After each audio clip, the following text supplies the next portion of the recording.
Lindsay Kukunda. I am from Uganda. I am a radio presenter. Sanyo FM is it's an urban radio station. We play music for youth aged between, say, 18 and 35. It's all about the music at Sanyo FM.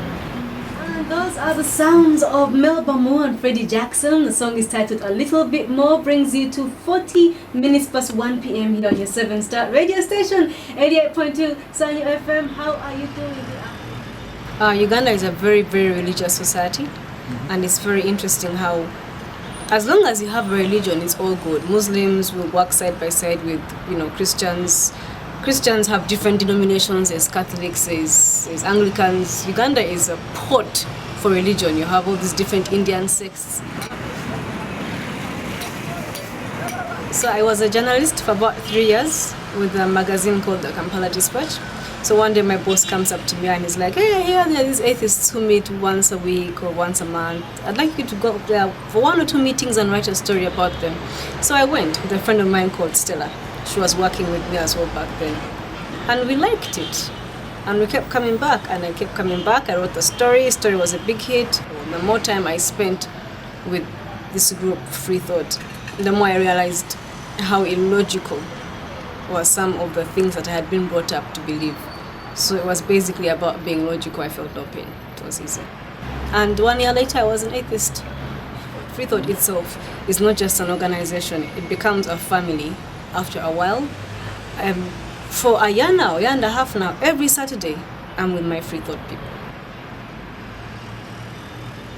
I have a lot of extra time since I don't have to go to church, don't have to have these religious meetings, these religious gatherings with friends. I have more time to develop myself, more time to read serious books, and more time to spend having logical discussions. There's a God delusion. It was at the very beginning when I'm like, I'm going to do this. I'm going to start reading philosophical things. It's a very, very hard book to read, and I stopped halfway through. But that is one of the books that helped me completely turn to an atheist. I was still kind of Catholic when I was reading that book. My self-esteem improved, so did my sense of power. It was wonderful to realize that my life was in my hands and not in the hands of a being in the sky. To realize that you have all this stuff going on and you have to fix it yourself. You're not going to put your hands up and someone is going to help you. I felt a sense of power, and I just began reviewing my life and taking positive steps to change what I did not like. At the age of 28, to enter into a business like being a radio presenter where everyone starts quite young and they've been in for 13 years, it requires a lot of courage, which I wouldn't have had before.